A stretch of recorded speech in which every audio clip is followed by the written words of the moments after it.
Outlet Liquor is your place to buy a case. Stock up and save when you shop the lowest prices available every day at Outlet Liquor. You never have to wait for a sale. The more you buy, the more you save. Only at Outlet Liquor. What's your outlet?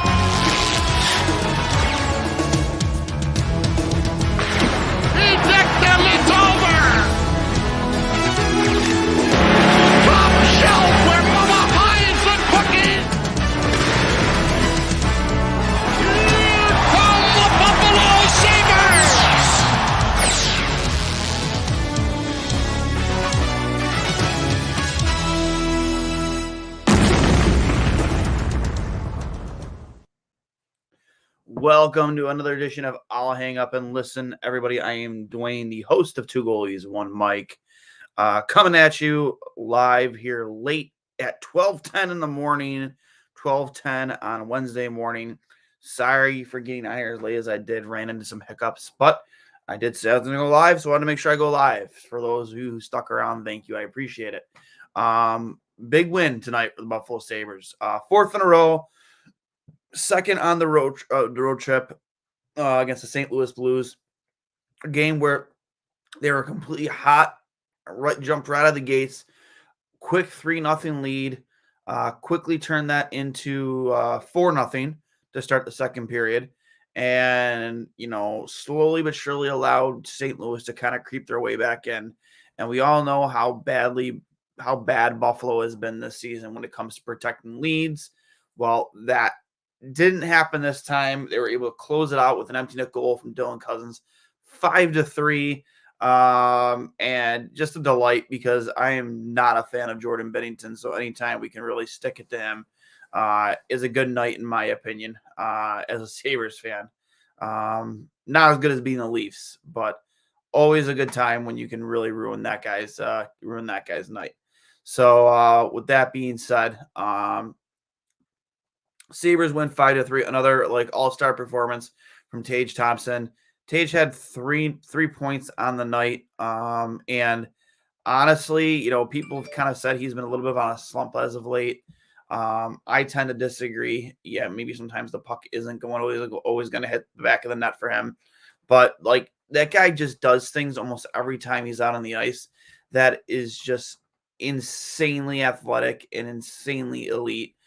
Whether it's using his body to protect pucks, using his bodies to retrieve pucks, just his massive frame and size, and then just couple that with his skill and speed and skating ability. There aren't many guys in the league that, if any at all, that have the combination of attributes that Tage Thompson has.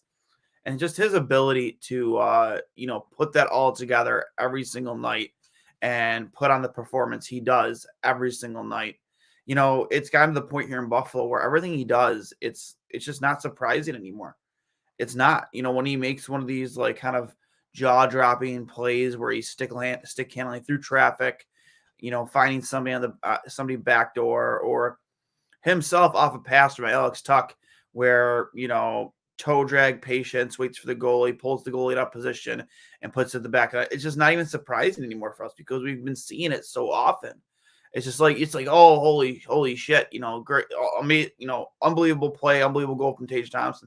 But at the end of the day, it's just becoming such a common theme for us to see from him, and it's awesome. It's fun to see. Rasmus Dahlin getting his 14th goal this season. I believe I saw during the telecast that he'll be the second player in Sabres history to potentially end the season at a point or more per game pace. The first being Phil Hosley, who did it twice. Again, just two players on this team in both Tage Thompson and Rasmus Dahlin, who night in, night out show up to play and never seem to let you down. And again, it's awesome to have between him, Skinner, Tuck, Cousins. You're going to have Olofsson and potentially again, Darlene.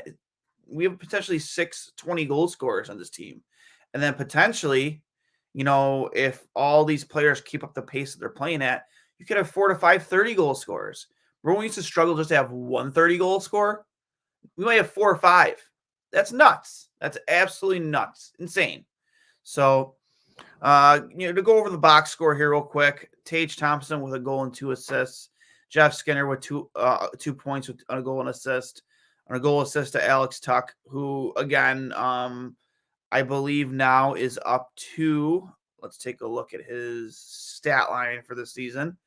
He is still more than a point per game player.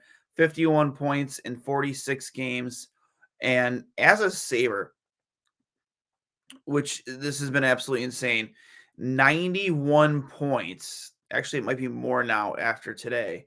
Let me see here if I can do some basic math in my head. Yep, that's 91 points in 97 games as a Buffalo Sabre. That's nuts.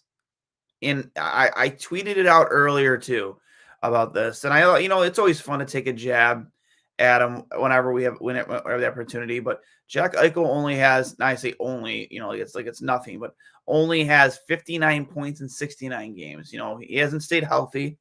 He's had some injuries, which every player deals with it, but that was one of the fears about that, about Buffalo bringing him back or allowing him to get surgery is, will he stay healthy?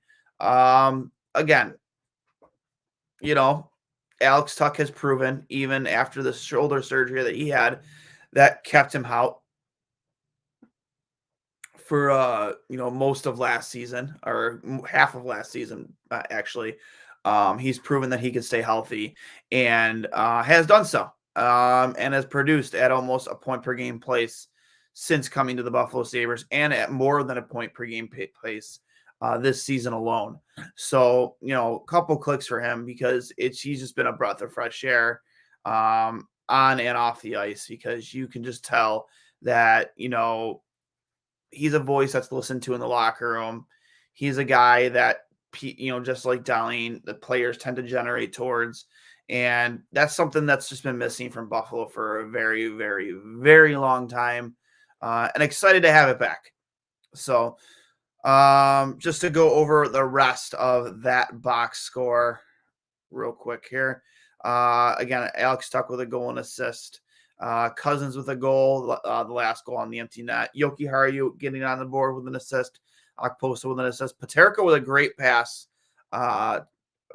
For one of his assists. I want to say that was maybe the Skinner goal, or no, it was the Owen Power goal, right? The Owen Power goal. Great pass backdoor to find Owen Power sitting on the doorstep. And to see Owen Power to continuously, he does that kind of stuff all season too, by the way, where he sneaks to the front of the net. He's not afraid to be aggressive. We used to see it at Michigan all the time. The way he was coached there. So it's nothing new to see Owen Power drive to the net like that. It's not out of the norm for him. It's just finally starting to pay off. Matthias Samuelsson getting an assist. And of course, as I mentioned, Owen Power with a goal. His second on the season, his second in as many games. But with that being said, again, Sabres got kind of sloppy after they went up 4-0. They started to play very conservative,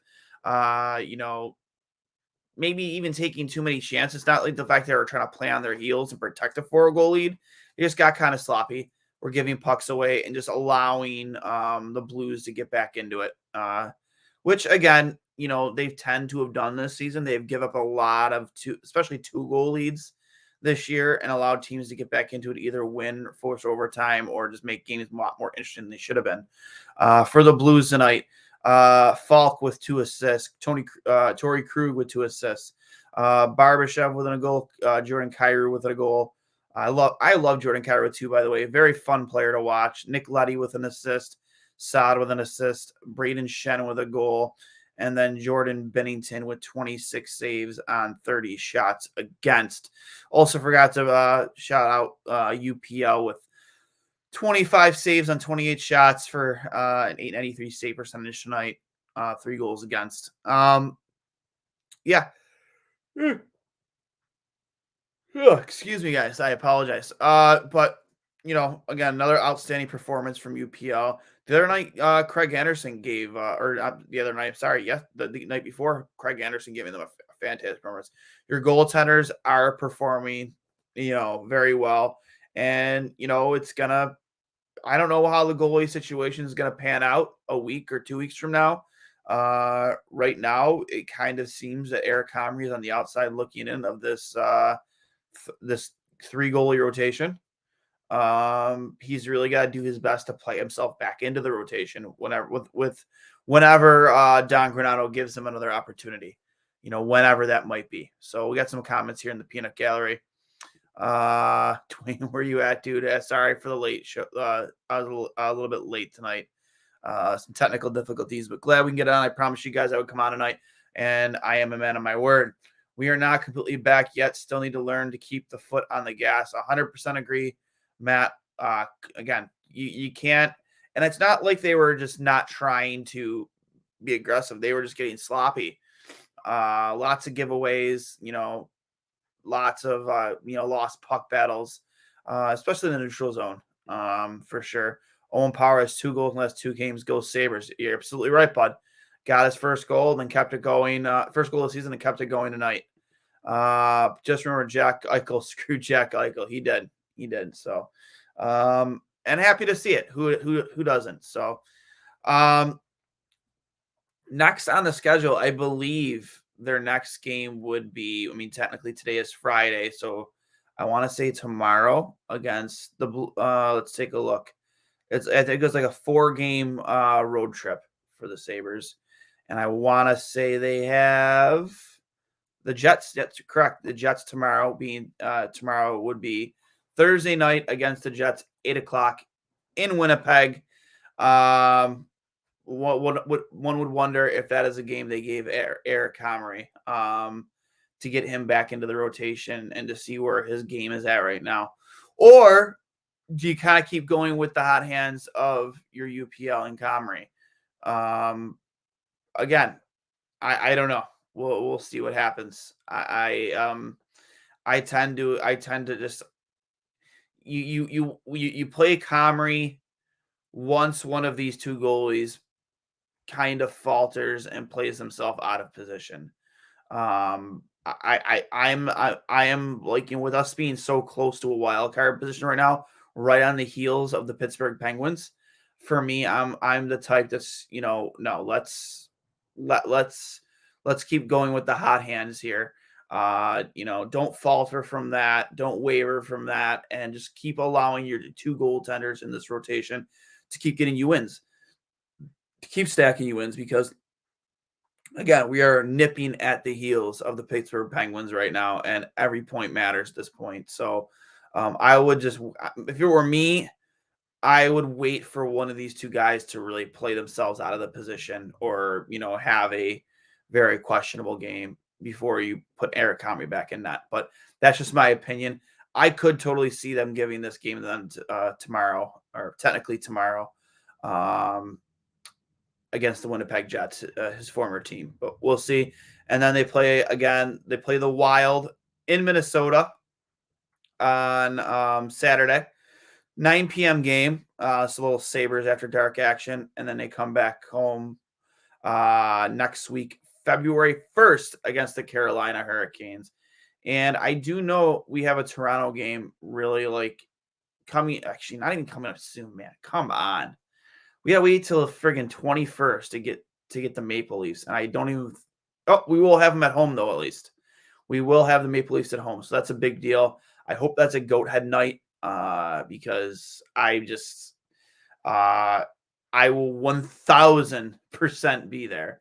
You couldn't keep me out of the stands for that game, especially if it's a go ahead night and you give the fans the opportunity to reminisce how awesome that rivalry was back in the mid to late 90s, early 2000s, when these teams were absolutely rolling against the Leafs and just honestly dominating the Leafs. I know Hasek had their number, and then Miller had their number too. And Miller even made a comment of how great it was, the feeling he would give the fans the morning after they beat the Leafs the night before. and it was so cool that he kind of concluded that in his speech. But again, but still, some tough games coming up. The Winnipeg Jets are second in the Central Division, kind of a surprise team, considering that they've been going through a lot of like internal issues between. I think it was Blake Wheeler had the C stripped off of him, or was it Mark Scheifele? I want to say it was Blake. I can't remember.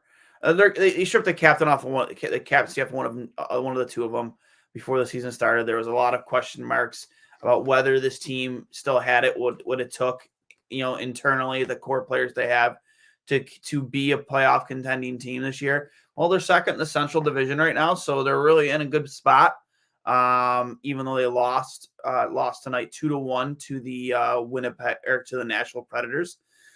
2-1 in regulation. So the Jets fall to 31-17-1, while the Predators go to 23-18-6. Again, Winnipeg is full of like great players.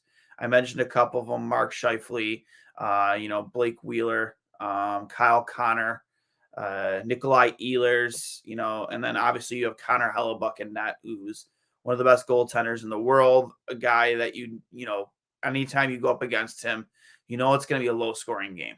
That, his numbers this year, he's a big reason why they're in the situation they're in. He's a big reason why they are second in the Central. And, many who peg them to be a team that would fall out of a playoff spot this year, he is the reason why they will probably be in a playoff spot this year out of the West. So, and again, you have guys on this team that, need no introduction. You don't need to, you don't need to, you always know that their names are they're the guys going to be circled on the roster in the locker room. It's like, these are the guys we got to keep an eye on. Pierre-Luc Dubois, Connor. However, I think they're not dealing with injuries. No, they still have Scheifele in the lineup, still have Blake Wheeler in the lineup. There's definitely a lot of guys you got to keep an eye on when they're out there, and be aware that when they're on the ice, because very high skilled hockey team and unbelievable in net. So that will be a tough game too, especially, again, assuming you get Connor Hellebuck between the pipes. And then later on in the week on Saturday, when you play against the Wild, again, another team that provides a very admirable matchup for the Sabres. The Wild are a very tough, gritty, physical hockey team. And again, another team that lost, last night. They lost the Tampa Bay Lightning. I mean, no shame in that. The Tampa Bay Lightning have been a team that you just kind of slot into play in the finals almost every year out of the East, or at least compete to be in the finals at the very least every single season. And that's no different this year at 30-15-1. The Minnesota Wild currently sit at 25-17-4. And again, they're a very physical hockey team and a very high-end hockey team. Joel Eriksson, EK, Boldy, who just got a massive extension, Kaprizov, Kirill the Thrill. I don't have to tell you guys, he is an absolute delight to watch. Middleton's a great hockey player. Brodin. There's, again, a great lineup altogether, and, Marc-Andre Fleury in net. Again, just a big reason why they're having the season they're having. So, and who doesn't love some Marc-Andre Fleury? I really do hope we get him between the pipes. Out of the season that they've had so far, he's 14-10-3. But, average numbers, 295 goals against, 903 save percentage. Again, not the numbers you're normally used to seeing on a Marc-Andre Fleury, but, this isn't as strong of a team that he's played on in the past. But he's always played more than well enough for this team, for this Minnesota Wild team to win. And again, they're a tough team. They're a tough physical hockey team, and they are going to provide us with quite a tough matchup. come Saturday night. Again, at the very tail end of this road trip. So Buffalo might be a little gassed from, being out on the road for a week and a half. So I would not be surprised if that would be the game that they drop, would be against the Wild, just because they might be gassed a little bit. However, I would predict a win here. I just don't. I look up and down their lineup, and I don't know how deep they are, if they're deep enough. Even though I do think under normal state they would match up well against Buffalo. I just think the Sabres are an absolute heater right now, and they're rolling. All at least three out of their four lines are performing very well. Tyson Yost, Middlestat, and Olofsson tonight. Even though Olofsson's goal streak ended, still had a good game. I remember their response.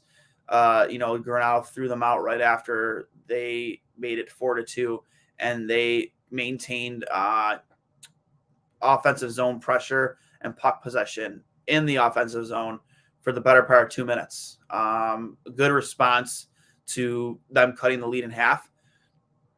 And, they've been performing extremely well 5-on-5, for well over a month now. One of the better lines in the league at 5-on-5 in terms of preventing goals from going in while they're out there. And, I guess if you want to get analytical, their expected goals for per 60 minutes, one of the better lines out there over the last month. So you're always going to want to make improvements to this lineup. One thing about Victor Olofsson for me is, a month ago, I was all about trading him, get him off the team. When his value gets hot, trade him. Now I kind of look at it, it's like, man, he's performing at a very elite level right now. It's hard for me, if I'm Kevin Adams, to justify getting rid of that guy when you are making a playoff push. He still has a year left on his deal. It's not like you're in a situation where you have to trade him because he's going to be a rental. He still has a year left on the deal. So, maybe, you do keep him around. Yeah, I would not be against that. There are other ways to improve this team without having to trade players like Victor Olofsson. You have a ton of cap space you can use, weaponize a little bit. And I've been a big advocate for improving yourself down the middle and improving your blue line. I think you leave the net alone for now. I think you have a good thing going right now. You found an answer, at least for the time being. Leave that alone. Let that continue to develop and blossom. But those are the two positions I would like to see them improve, is down the middle at the center position, and on their blue line, find a true second pairing defenseman for Owen Power to play with. Find his Samuelson, so to speak. The way, how much Samuelson has helped Darlene blossom. A big part of that is Granado, and Samuelson being that calming presence on the blue line, that rock defensively that allows Darlene to do the things he does offensively. You need to find that for Owen Power. And I think when you do find that, you're going to see a different side of Owen Power offensively. And it's going to be fun to watch. I can tell you that right now. Like those goals you see with him on the doorstep, like you saw tonight, you are going to see a lot more of those, I think. So it's fun to have these conversations right now, because I would have never thought in a million years, if you would have told me that we've been having these conversations this time, this season, last year, I would have told you no way. There's no way we were this close to a playoff spot. Still a rebuilding team. I would say by the trade deadline, we would be a team that would be like 6 to 10 points back on the outside looking in. By the trade deadline, we could be a team that would be comfortably in a playoff spot, potentially a little bit less than a month away. So again, there's good decisions that got to be made by Kevin Adams. And we're going to see what type of a GM he really is, because I don't see him being a full-on buyer at the deadline, like full-on buyer, but I see him making moves to the extent where it's like, okay, we're going to take on maybe a bad contract against our cap. Maybe find someone that you put on the LTIR, which they've done in the past. Just literally have a contract. Somebody has a bad contract that they want to get off their books, so that we have the ability to put on our long-term injured reserve, a guy that'll never play for the Sabres, whoever that'll be. I don't know, because they do have $33 million in cap space or some crazy number like that. So there's opportunity there with your cap space, and this might be the last year you can do it because the cap is expected to go up, and teams aren't going to be fighting that flat cap anymore, that cap that hasn't gone up in a few years. So this might be the last opportunity to do it for teams like your Vegases, your Tampa Bay Lightnings, teams that are up against the cap that might be willing to give you a solid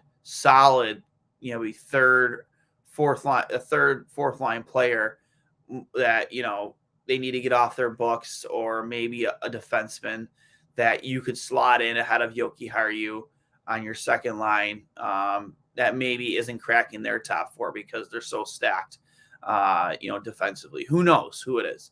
I think there are plenty of options. And one thing, and I've had this conversation with a few colleagues of mine when I coached last week, is that championship teams are really built on their bottom six. As important as your top six are, your bottom six are just as important, because you need that depth scoring in a Stanley Cup playoff run to get those 16 wins to win a Stanley Cup. And you look at the blueprint teams.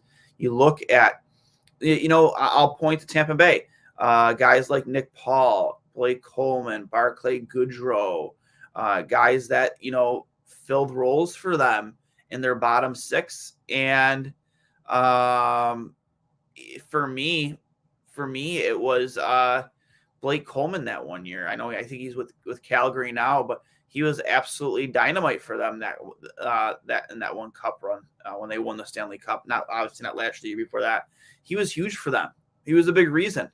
And then Nick Paul, who's still there, and then again, Barclay Goodrow, who I believe still is with the Rangers. I know he signed a contract with the Rangers. Those role players in your bottom six, they're very, very, very important hockey players to your lineup. You look at guys like JT Compher in Colorado, who play on the third, fourth line there.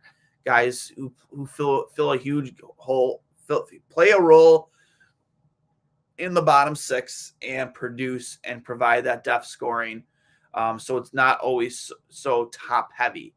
Those are honestly, those lines are just important to me as your top two, and are the lines that help you win championships. So how often can you point to, a game-winning goal in the playoffs scored from one of your bottom six players, when you're grinding out minutes, especially in those long overtime periods in the playoffs.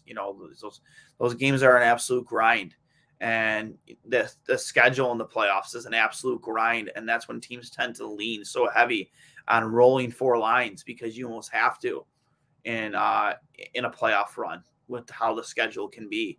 That's why it's the most difficult trophy to win in all of sports. It really is. It really is.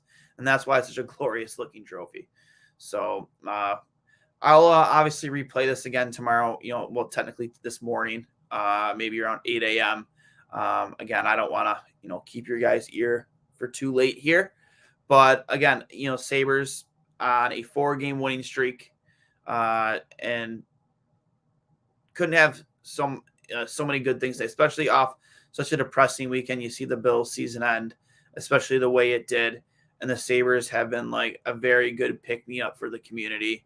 And, hopefully continue to be that. I was joking around. I like to donate my hair, specifically in memory of my mom, who lost her life to lung, brain, bone, and adrenal cancer.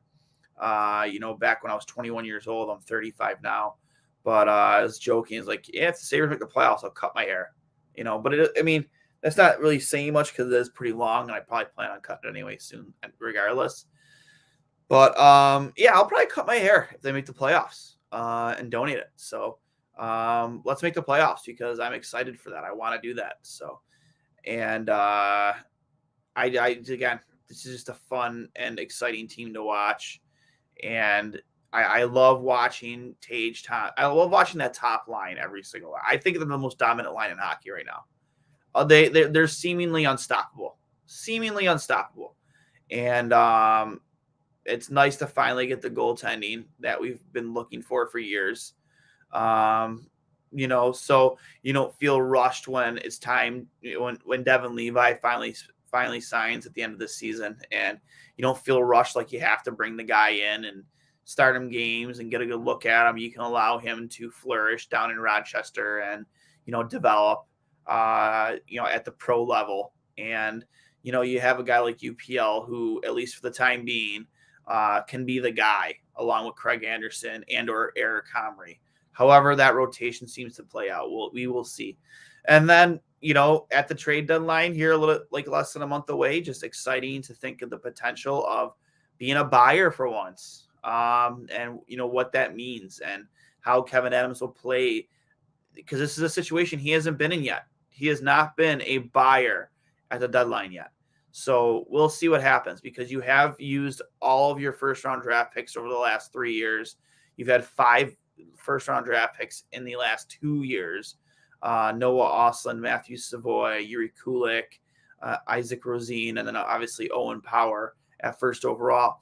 You've used them all. The pipeline is plenty replenished.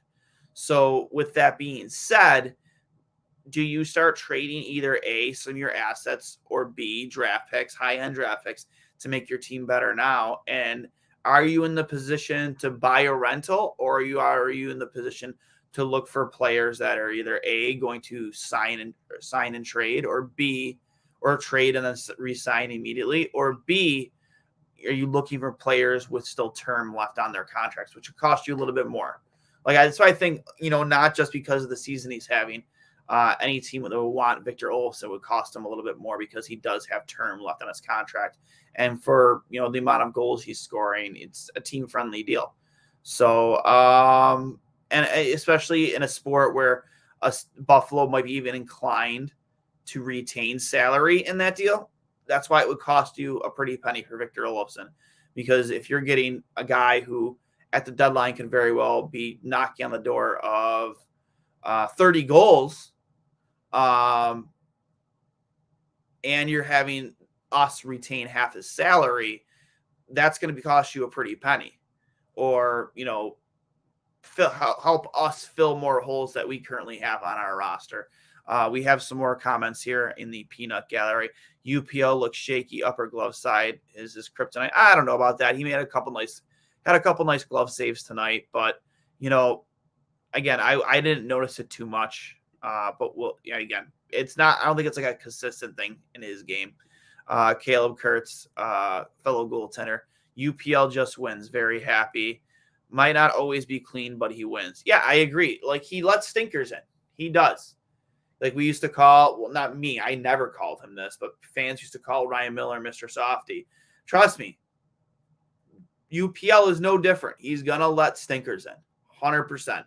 He's going to let a meatball in here and there. But the biggest thing with Ukko-Pekka Luukkonen is he makes those timely saves when you need a save. He did it tonight on that one breakaway. He made a couple of huge saves when Buffalo needed a save. And that's the difference. That's the big thing. It's not him going out there and pitching shutouts, or you guys are winning, 3-1, 4-1, 5-1. It's when you need him to make a save, he's making it. And that's the difference right now. And that is not something we've seen in quite some time in Buffalo. Glad you remember me. I never messaged me back on Twitter. Go Sabres. Buddy, in terms of messaging back, and I'll say this to everybody on Twitter, it's so it's such a shit show for me sometimes in my DMs. There are so many DMs that I still haven't answered from weeks ago. So if I don't answer you via DM and it's something that you want to talk about, you want to reach out to me, I'm always willing to give my phone number out to anybody who wants to talk, either just, you need to talk, person to person about your emotionally about the Sabres, whatever it is, always willing to give the phone number out, or you want to send me your phone number, I'll always shoot you a text. Sometimes Twitter DMs those get a little flooded, and I don't always get back, and I apologize for that. So, Caleb, I apologize if I haven't gotten back to you yet. Just messing around. I don't care. Yeah, but I care sometimes. So, but yeah, again, UPL comes up with the save when you need one. And again, that's something Buffalo hasn't had in quite some time, especially deep into the game in the third period. You need those saves coming from your goaltender, and you're getting them right now from both Craig Anderson and Ukko-Pekka Luukkonen. I love that Twitter is toxic anyway. Absolutely. Send me your phone number. We'll shoot the shit. And, it's always better to get a hold of me away from social media, especially this week. With the way Bill's Twitter has been, the toxicity of the last 24 hours.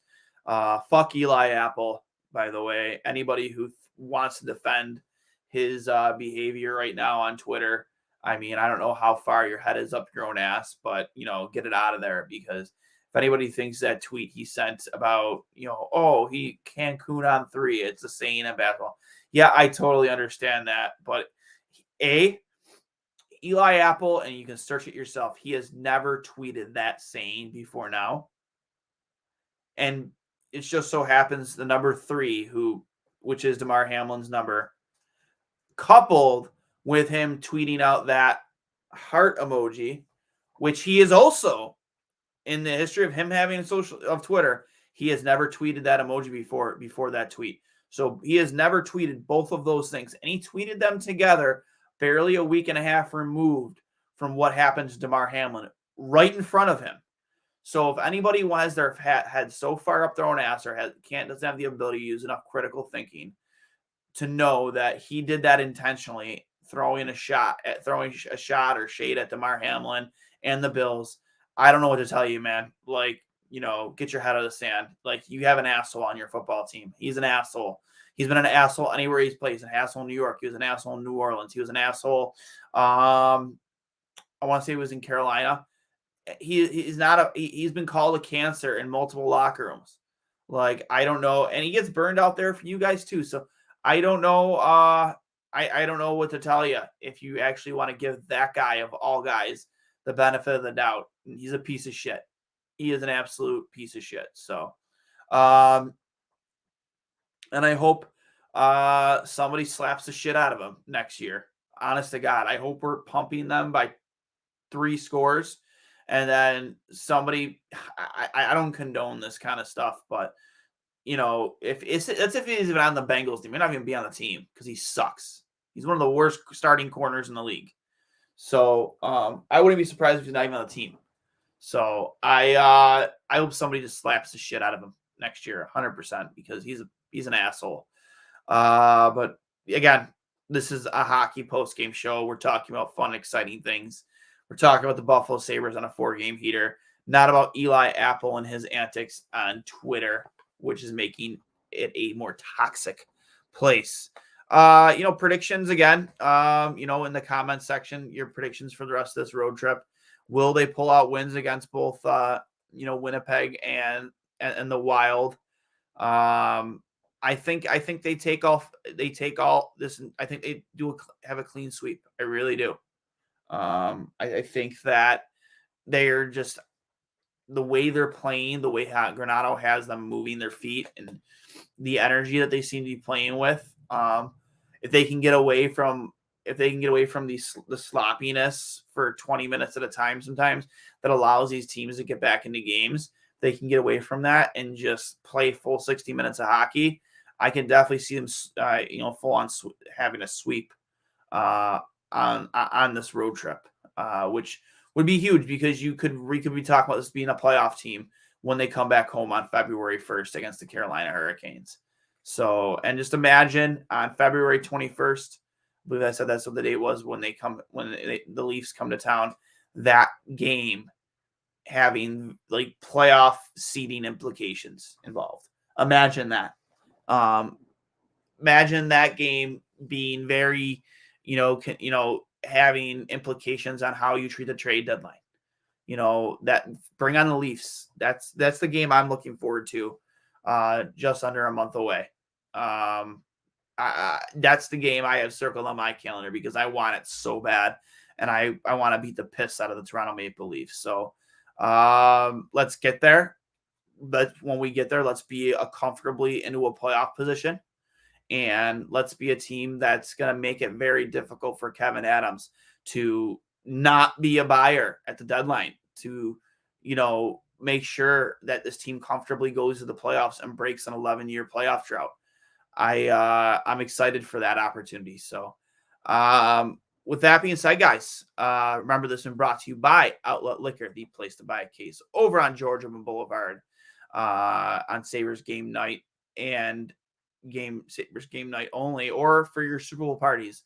Get over to Outlet Liquor. It's the place to buy a case for all your adult beverages. And of course, give us a follow at 2 Goalies 1 Mike at Duane S39. We'll come out with our next episode soon. I believe we're on next episode 114 or 115. Trying to get Andrew Peters on the show again. He's a good friend, but he's always very, very busy. And then we have other guests lined up too. And if not, it might be just me and Cully just shooting the shit talk about the Sabres. So make sure you tune in that. Follow us on YouTube. If you like, hit that subscribe button. Always appreciate it when you do. Trying to grow our YouTube channel. So if you can get on there and just hit subscribe, you'll get a notification every time we go live, and you can follow along. And like Caleb and like Mauricio and Robbie, you can leave a comment and I'll pull it up on the screen and we can conversate on whatever might happen to be on your mind. So I'll hang up and listen. You guys have yourself a great night. I will again replay this in the morning, and 3 words: let's go Sabres.